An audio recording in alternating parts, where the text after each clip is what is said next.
On October 1, 331 BC, Alexander the Great faced Darius' 100,000 power soldiers, which outmatched Alexander's 47,000 at the Battle of the town, at the Battle of Gaugamela, the field near the town.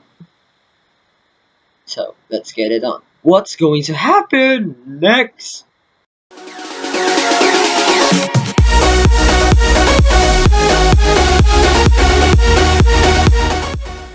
You can tell that I'm having to speak right now. I'm literally thinking every word I could say. So, the Battle of Gaugamela on October 1, 331 BC. This was nearing the end of Alexander's conquest of Asia. Also nearing his death. So, this was the Battle of the Gaugamela, which was to decide whether who wins or who loses. If Alexander loses this battle, then he will return to Macedonia. And if Darius loses this battle,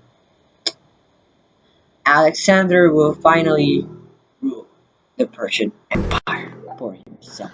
Attempting to stop Alexander's incursion into the Persian Empire, Darius prepared a battleground on the plain of Gaugamela and posted his troops to await.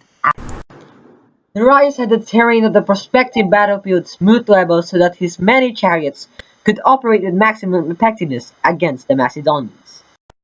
So Darius' forces greatly outnumbered those of Alexander's, which numbers up to 40,000, but Darius had 100,000. Alexander's well-trained army faced Darius' mass battle line and organized for attack, charging the left of the Persian lines with archers, javelin throws, and cavalry, while defending against Darius' outflanking cavalry with reserve flank guards. A charge by Persian sky chariots aimed at the center of Alexander's forces was defeated by Macedonian lightly armed soldiers. During the combat, so much of Darius' cavalry on his left flank were drawn into the battle that they left Persian infantry to center the battle line.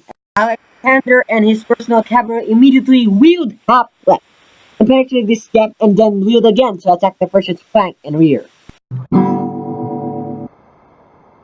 Okay, so seeing their king, Darius, escape from the fight, the soldiers were then demoralized. This was Alexander's greatest chance to catch the king and end the war. But in the rear, his other general was having some hard time. So this was Alexander's ultimate decision: to save his soldiers or to catch the king. What he did next was extraordinary. He did not go after the king, but helped his soldiers instead. But this was not in vain. His decisions were not in vain. Few days later, Alexander reached news of Darius getting killed by one of his own men. So Alexander saw Darius before he finally laid as his eyes.